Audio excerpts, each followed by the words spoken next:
Santo Dios, en este momento en que tu palabra será expuesta por este siervo, Señor, pedimos tu dirección.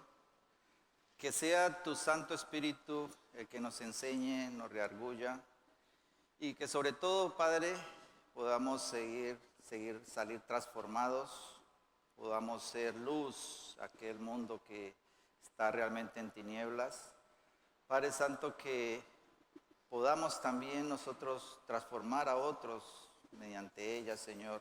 Hay millones y millones de personas que mueren en este momento sin conocer de ti. Permítenos ser hacedores de ella, no tan solo oidores. Permite que podamos salir impulsados, salir cambiados para poder nosotros impactar a aquellas regiones y aquellos países que tú quieres que tu palabra sea predicada, Señor. Quédate con nosotros. En tu santo nombre oramos, en Cristo Jesús. Amén. El Evangelio de Juan es uno de los libros más fascinantes que en lo personal a mí me fascina leer, tanto por su escritura sencilla, pero también como su profundidad. Y si usted, querido hermana y hermano y personas que nos ven a través de las redes, les gusta leer, les recomiendo este libro. Es un libro muy sencillo, pero muy hermoso. Juan, el discípulo amado, como él se describe en medio de las páginas de este libro, casi que nos transporta hacia el Génesis desde el primer capítulo y el primer versículo de su libro. Dice, el verbo que fue hecho carne, aquel verbo que iba a estar en medio de nosotros. Y dice que en el principio el verbo era Dios, el verbo era con Dios y el verbo era Dios. Y dice que todas las cosas por Él fueron hechas y que sin Él nada de lo que había hecho fue hecho. Si analizamos este evangelio, este libro, vamos a notar que Juan, del capítulo 1 al capítulo 12, escribe los 3 años del ministerio de Cristo Jesús. Juan no está interesado mucho en escribir sobre los milagros de Jesús o sobre las parábolas, pero más bien se centra en la persona de Cristo Jesús. Se quiere demostrarle a su audiencia quién era Cristo Jesús, que era aquel Mesías que había de venir al mundo, aquella luz que impactó a todas las personas. Y después vamos a ver del capítulo 13 en adelante hasta el 21, los 3 últimos días de la vida de Jesús y su resurrección, su pasión y su resurrección. Es algo muy, muy hermoso que tenemos que tener en cuenta. Acá en el capítulo 14, por favor, les invito a que mantengan sus Biblias abiertas. Los discípulos están reunidos en el aposento alto y ya Judas no está con ellos, ya ha sido despachado, ya el Señor le ha dicho a él, lo que tengas que hacer, hazlo ya. Y ya Judas no están con ellos, no están con Jesús y sus discípulos. Y en el capítulo 13 ya Jesús le ha dicho a ellos, o le ha manifestado por lo menos 2 veces, de su intención de irse, de partir, y que los va a dejar. Y es aquí donde en el capítulo 14, todos conmigo, en el versículo 1, hay algo que tiene que llamarnos la atención. Dice, no se turbe vuestro corazón. Quiere significar que no haya preocupación de lo que va a pasar, no haya ansiedad por lo que vaya a pasar de ahora en adelante. Luego sigue diciendo, creéis en Dios, creed también en mí. En la casa de mi Padre muchas moradas hay. Si no fuera así, yo os hubiera dicho, voy pues a preparar lugar para vosotros. Y si me fuere y os prepararé el lugar, vendré otra vez. Está hablando aquí lógicamente de su segunda venida, ¿no? Y os tomaré a mí mismo, para que en donde yo estoy, vosotros también estéis. Y sabéis a dónde voy, y sabéis el camino. Le dijo Tomás: Señor, no sabemos a dónde vas, y cómo pues podemos saber el camino. Uno de los problemas que tiene el ser humano desde su misma creación es no saber el rumbo que lleva, desafortunadamente. No saber hacia dónde se dirige, y por consiguiente constantemente caminan en senderos que no los llevan a ningún lado. Uno de los engaños más frecuentes que usa Satanás es mostrarte diferentes caminos, diferentes senderos llenos de felicidad, llenos de materialismo, pero que en realidad solo te están llevando a la perdición. Y eso ha sido una constante desde el inicio del Edén hasta el día de hoy. E inclusive ha usado diferentes religiones, sectas, movimientos filosóficos. Por allá podemos ver a Pablo debatiendo en el Areópago, allá en Atenas, con los estoicos y los epicúreos, hablándoles y predicándoles sobre la palabra de Dios. Estas dos corrientes filosóficas, podríamos decir que es lo que hoy conocemos con el gnosticismo. Ellos sostienen que el cuerpo es el que peca, el alma es pura, es santa, y cuando mueren va con Dios, y que el cuerpo es el que peca, por consiguiente no tiene por qué preocuparse de lo que hagan o dejen de hacer. Ellos son salvos porque el alma es pura y va a ir al cielo, según ellos, ¿no? Y eso es lo que nos presenta Satanás. Como vemos hoy en día, la proliferación de sectas religiosas, religiones, es el pan de cada día. En una de las convenciones que John MacArthur, que tiene por costumbre hacer, parece que se hablaba de la salvación. Uno de los presentes le dice: pastor, yo he militado en el catolicismo por muchos años, más de 30 años. Y he visto el surgimiento a través de toda esta historia de miles y miles de nuevas religiones, como por ejemplo el budismo, como por ejemplo el hinduismo, etcétera, etcétera, el taoísmo, el islamismo. Y yo estoy preocupado porque tengo algunos amigos que en cierta forma asisten y siguen a estas religiones. Y ellos, pastor, son buenas personas. Yo les conozco, yo convivo con ellos, yo hablo con ellos, son muy buenas personas. Yo quiero saber, pastor MacArthur, ¿hay un cielo para ellos?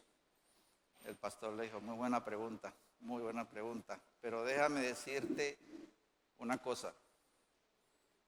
El camino que ellos tienen es el infierno. Desafortunadamente se van a perder, porque solo hay un camino, dice la Escritura, y ese es Cristo Jesús. No hay otro camino sino solo Cristo Jesús. No se llega al cielo por ser bueno, no se llega al cielo por méritos propios, solo se llega a través del sacrificio de Cristo Jesús en la cruz, y eso es todo. Quitémonos de una vez y por todas y para siempre de que nuestras obras son lo que nos van a llevar al cielo. La palabra de Dios dice en Romanos 3:10, dice que ante Dios no hay ni un solo justo, no hay ninguna persona buena, solo Dios es el único bueno. Y dice más adelantico, en el mismo capítulo 3, versículo 23, por cuanto todos pecaron y están destituidos de la gloria de Dios. Por cuanto todos pecaron y están destituidos de la gloria de Dios. Así que, si pensamos nosotros y ustedes que nos ven por diferentes medios, que nuestras buenas acciones nos van a llevar al cielo, estamos muy equivocados. Es solo a través de Cristo Jesús que vamos a vernos con Él, como dice Efesios capítulo 2, versículo 8, no por obras, para que nadie se gloríe. Sois salvos por medio de la fe y esto no es de vosotros, sino que es un don de ¿quién? De Dios. No por obras, sino por gracia. ¿Estamos? Pensamos también que Satanás usa estrategias muy complicadas, muy difíciles para hacernos salir del camino del Señor, para desviarnos de la verdad. Y la verdad es que no es así. Satanás usa estrategias muy sencillas, como la que usó en el Edén a Adán y Eva. Y va a usar a todo lo que está a tu alrededor para desviarte la de verdad.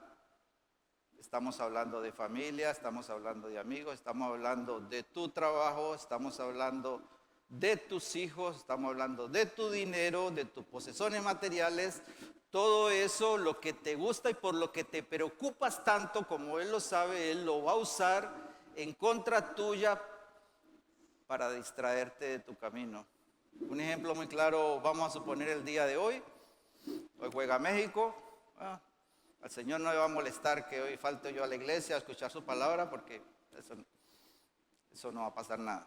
Eso es lo que quiere que Satanás piense, que tú pienses, que eso no importa ante Dios. Primera de Corintios 11, versículo 14, dice que inclusive se viste como un ángel de luz. Yo a veces me gozo cuando veo algunas expresiones de mis hermanos o amigos, dicen, es que el cachudo. Hermanos, si usted está esperando que vengan y lo espanten de esa forma, pues no va a ser. Si está esperando a alguien así, no va a ser. Va a ser el ser más sublime, más bueno que usted va a ser, que le va a susurrar al oído alguna cosa para alejarte del camino de Dios. La manera en que Satanás en el Edén usó esa estrategia para hacer caer a ellos, fue algo muy astuta y muy eficaz. Y fue con que Dios te ha dicho, estamos con que Dios te ha dicho. Eso es lo que hoy en día nos dice muchas veces Satanás en nuestro alrededor. Y fue hacer dudar de la palabra de Dios y sus consecuencias. Y es allí donde está lo grave. Hacer dudar de la palabra de Dios y sus consecuencias. Volvamos allí rápido, hermanos, a capítulo 14, versículo 5. Entonces dice así, Tomás dice, Señor, no sabemos a dónde vas. ¿Cómo pues podemos saber el camino? Hay muchos que se refieren a Tomás como el incrédulo, como aquella persona o aquel hermano que no cree en nada, el no ver para creer.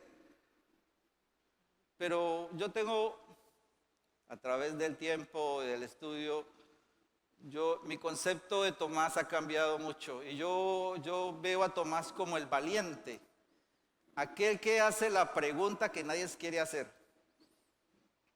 No sé si ustedes se acuerdan cuando en el tiempo de colegio, hace poquito, ¿no? Que ustedes pasaron por el high school o el bachillerato,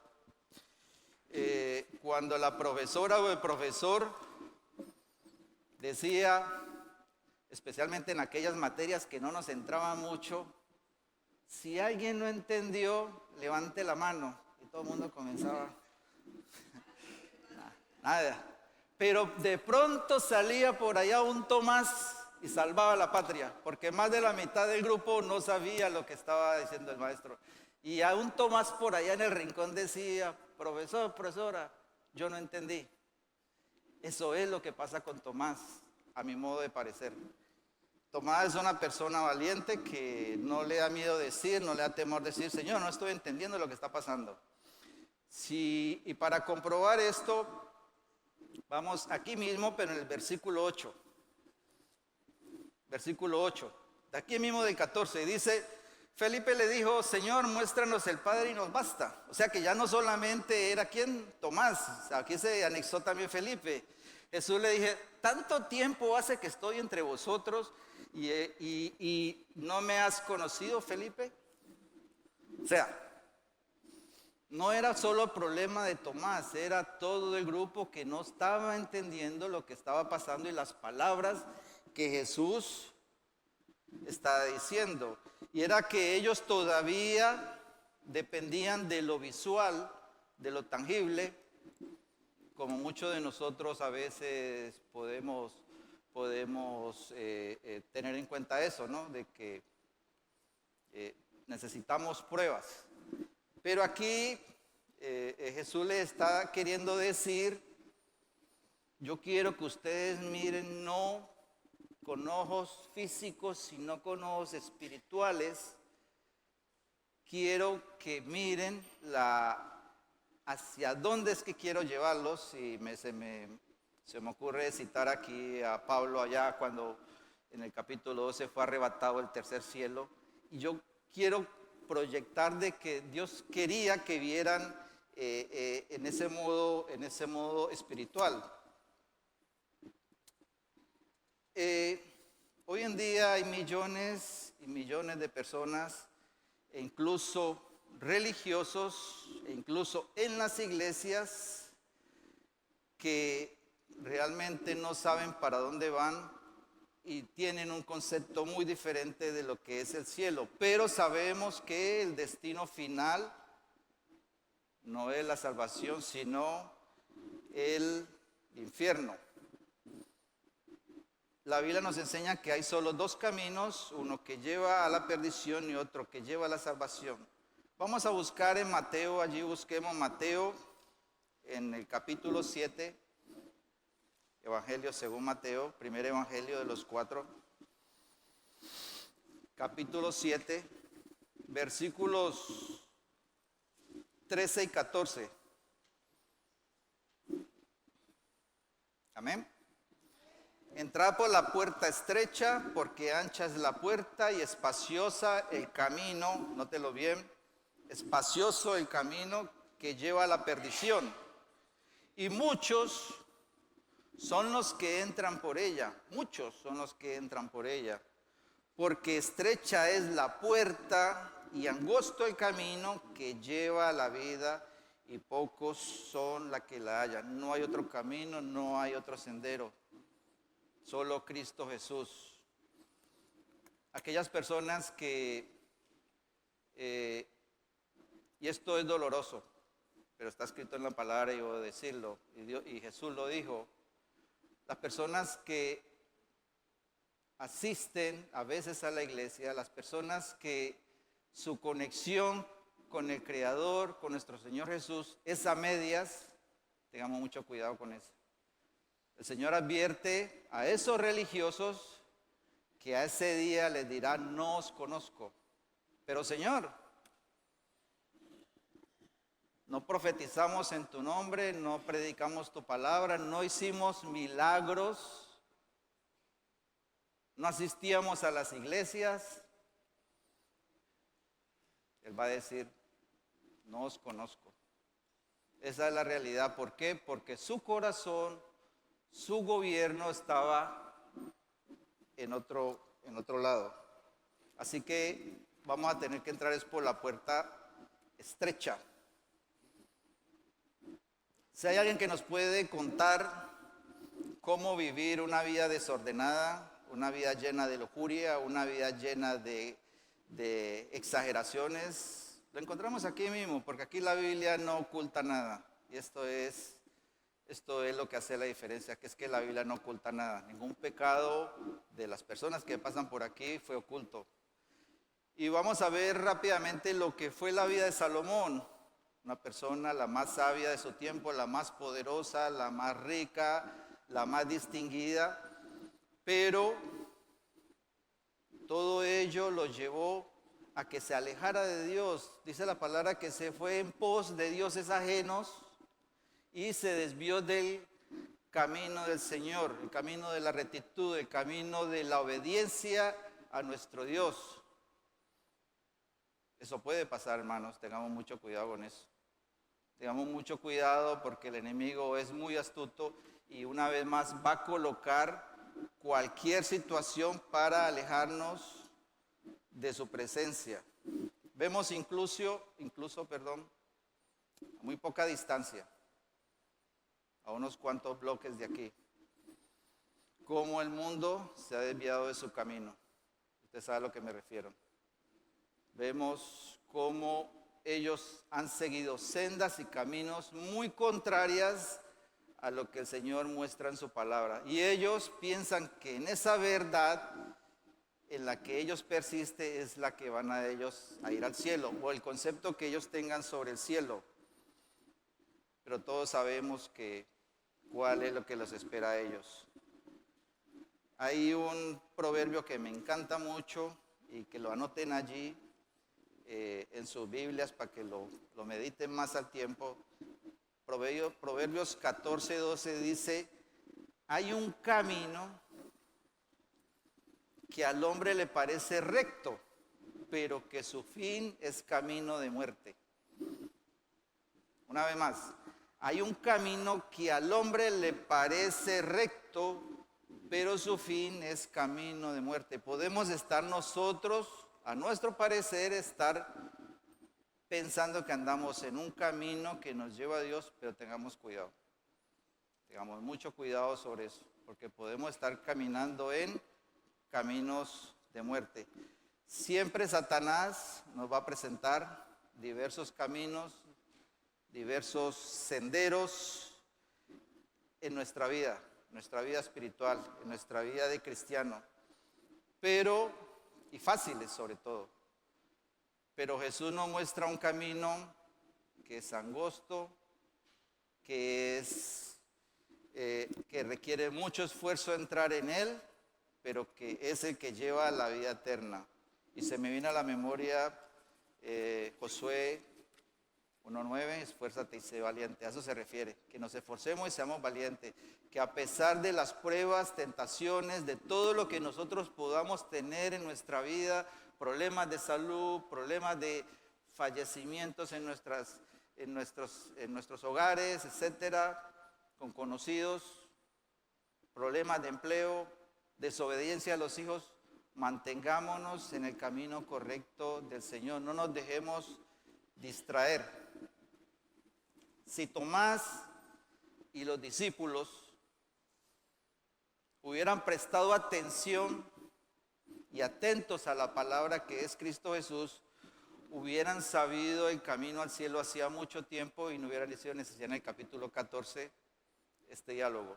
Una vez más, si usted y yo estamos atentos a la palabra de Dios, sabemos cuál es nuestro destino final y no tenemos en ningún momento que desconfiar de ella. Sabemos que vamos para el cielo y es por medio de Cristo Jesús. Así aproximadamente 37 días, dígalo bien, de este hecho del capítulo 14, que Jesús se había transfigurado en el monte Tabor a varios de ellos. Lo conocemos como la transfiguración de Jesús. Hacía 37 días nomás que haya pasado eso. Ellos habían visto la gloria de Dios, habían visto a Jesús cómo era verdaderamente allá en la eternidad. Habían visto además a Elías, habían visto a Moisés y además habían escuchado al Padre decir: oía mi hijo en quien tengo complacencia. Yo creo que esa era una prueba más que suficiente e irrefutable para saber ellos realmente con quién estaban andando y conversando. Pero ¿qué pasa? No estaban atentos a nada de eso. Parece que andaban distraídos un poco, y tanto así que vamos al Evangelio de Mateo otra vez. Capítulo 16, Mateo, Evangelio de Mateo, capítulo 16, solo versículos 9 y 10 vamos a leer. ¿No entendéis aún? ¿No entendéis? Un reclamo de nuestro Señor Jesús. ¿No entendéis aún? Estamos hablando que ya llevan aproximadamente año y medio caminando con ellos, ¿no? ¿Ni os acordáis de los 5 panes entre 5,000 hombres? ¿Y cuántas cestas recogisteis? ¿Ni de los 7 panes entre los 4,000? ¿Y cuántas canastas recogisteis? ¿Cómo es que no entendéis que no fue por el pan que os dije que os guardara de la levadura de los fariseos y los saduceos? Entonces entendieron que no les había dicho que se guardasen la levadura del pan, sino la doctrina de los fariseos y los saduceos. Estaban olvidados, no entendían, no se acordaban de las enseñanzas de Dios. A veces, hermanos, por uno u otro motivo, no somos asiduos a ser lectores de la palabra de Dios, ya sea ocupaciones, ya sea compromisos, y le dedicamos muy poco tiempo a lo que es el estudio de la palabra de Dios. Tengamos mucho cuidado con eso, hermanos, que de verdad que es peligroso. Aquí el Señor nos invita y nos exhorta a tener una relación profunda y directa con Él. Volvamos a Juan capítulo 14, hermanos. En el versículo 6, Jesús le contesta a Tomás y le dice: yo soy el camino, la verdad y la vida. Yo soy el camino, la verdad y la vida. Hay un solo camino que lleva a la vida eterna y ese solo es Cristo Jesús. En el libro de Hechos capítulo 4 versículo 12 dice así: y en ninguno otro hay salvación. Y tengamos muy en cuenta este capítulo y este versículo. En ninguno otro hay salvación, porque no hay otro nombre bajo el cielo dado a los hombres en que podamos ser salvos. No hay otro nombre dado a los hombres en que podamos tener la salvación. Es que no lo hay, mis hermanos. Por más de que busquemos, por más de que tratemos de ir hacia otros lados, no lo hay. Si no, ya lo sabríamos. Mientras caminamos por el camino angosto, difícil, asperoso, lleno de pruebas, lleno de obstáculos, el Señor ha prometido de que va a estar a nuestro lado, y es necesario de que guardemos la fe en esos momentos, no nos apartemos, no nos desviemos, por más difícil que sean las cosas, para llegar a la morada celestial. El propósito divino desde la fundación del mundo, según Efesios capítulo 1, es que nosotros estemos en esa morada celestial. Bendito Dios y Padre de nuestro Señor Jesucristo, que nos bendijo con todas las bendiciones espirituales desde antes de la fundación del mundo, para que fuésemos santos y sin mancha delante de Él. Desde antes de la fundación del mundo, Dios ha preparado esas moradas para que nosotros estemos con Él. Y Él dice aquí en el versículo 2, en el capítulo 14, dice que, versículo 3, dice que va a preparar moradas para nosotros. Y hay que creerlo por fe. Digo yo, ¿cómo nos estamos preparando nosotros para el encuentro con Él? ¿Cómo está nuestra vida espiritual para ese encuentro con Él? ¿Estamos caminando en un camino recto que lleva a la salvación? ¿O en este momento estamos nosotros yéndonos a senderos que no nos van a llevar hacia ningún lado? En la visión que Juan nos muestra en Apocalipsis, sobre todo lo que existe allá en el cielo, entendemos cuál es la razón, el por qué a Pablo no se le permitió revelarlo, y era porque estaba reservado para Juan. Y Juan lo escribe de una manera tan hermosa de que nos quedaríamos asombrados y lo de cual de pronto no podríamos creer, pero está aquí en la palabra de Dios. Son calles de oro, de cristal, y esta mañana en el estudio bíblico también vimos que las 12 columnas son representadas por cristales y piedras preciosas, que son representadas las 12 tribus, ¿no? Una de las historias más tristes que encontramos en la Biblia la podemos encontrar en Segunda de Reyes. Vamos a buscarla, que es bien importante. Segunda de Reyes, en el capítulo 17. Segunda de Reyes, capítulo 17.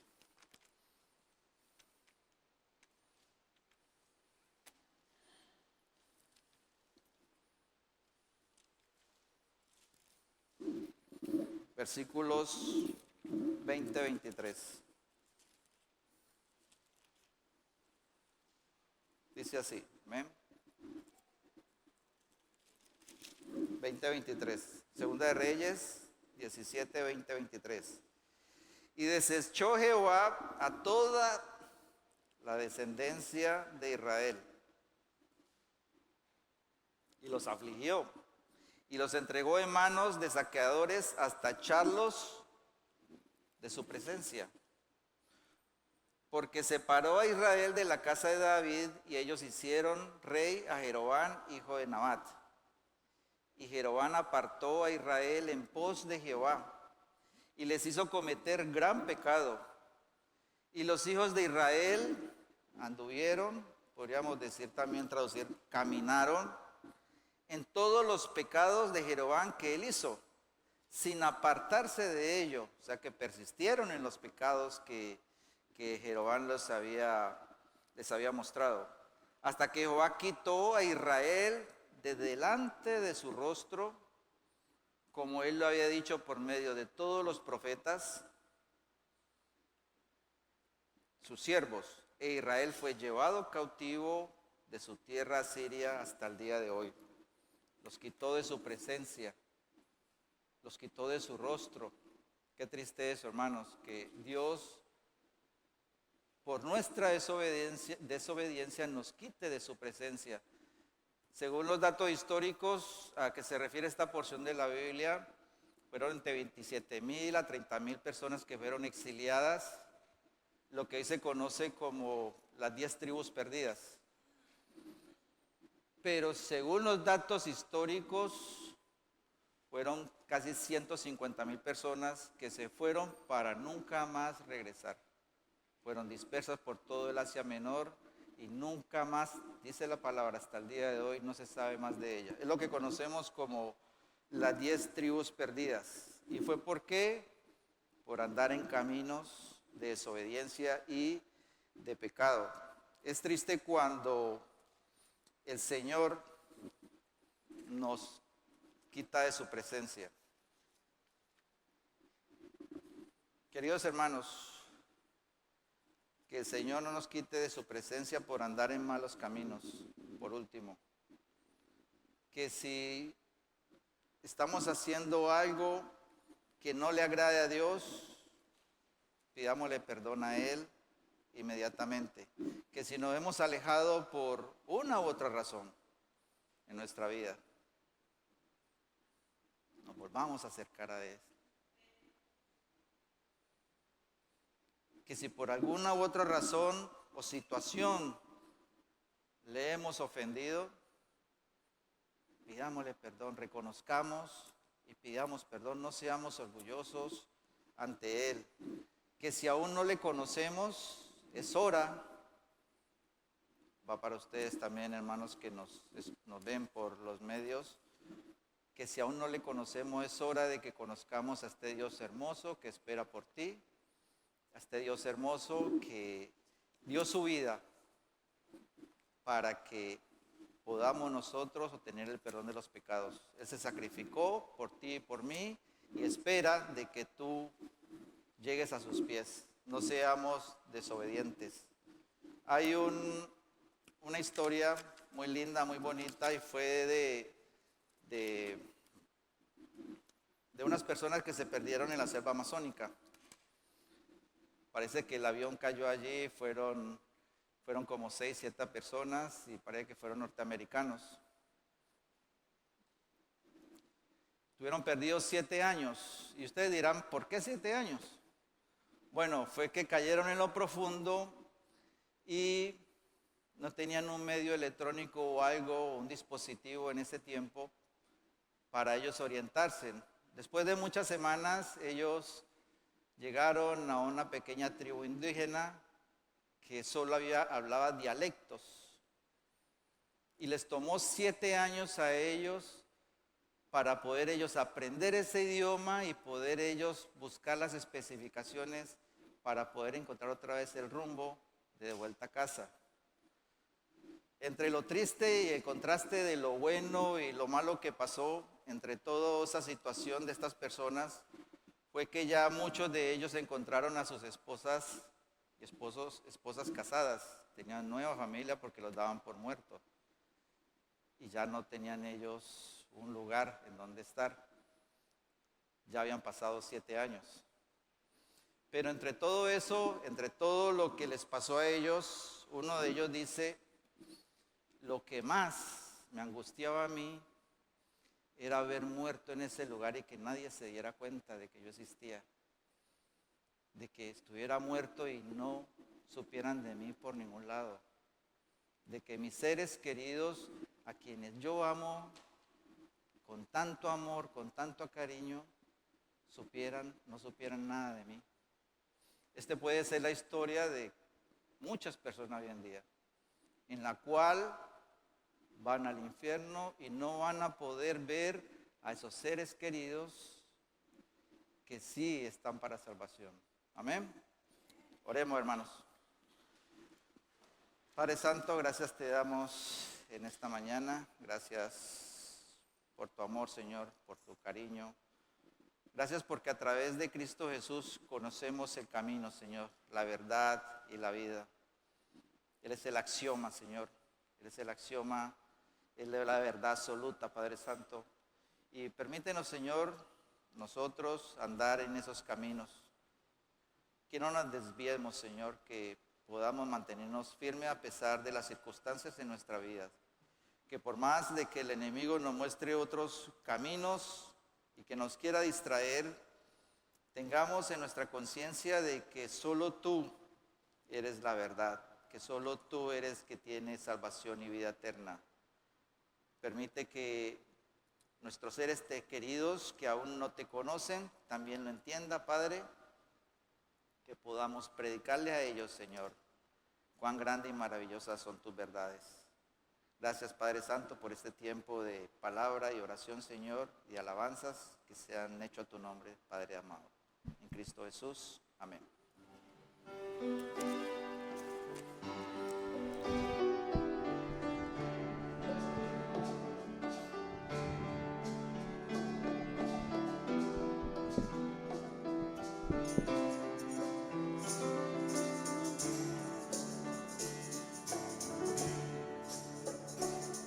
Cansado del camino,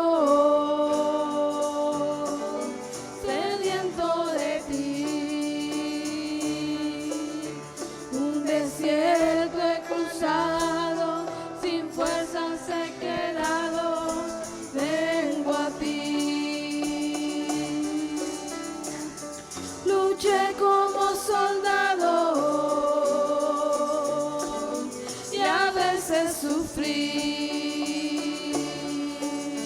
Y aunque la lucha he ganado, mi armadura he desgastado, vengo a ti. Cansado del camino, sediento de ti,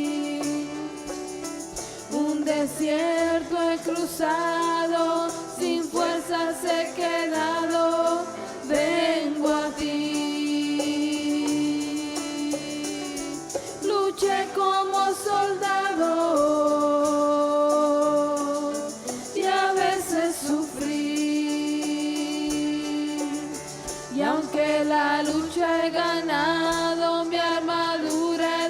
estado, vengo a ti.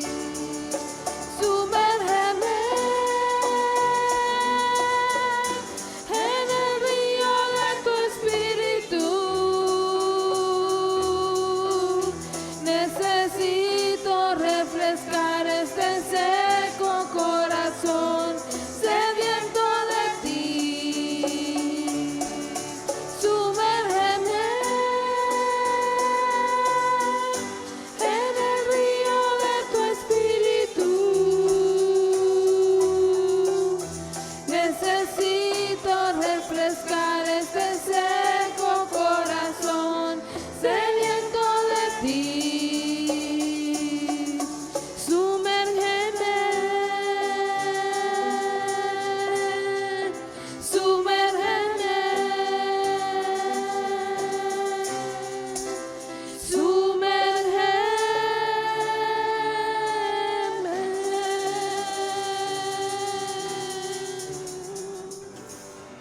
Y que ahora la bendición del Padre, la gracia de nuestro Señor Jesucristo y la comunión del Espíritu Santo sea ahora y por siempre.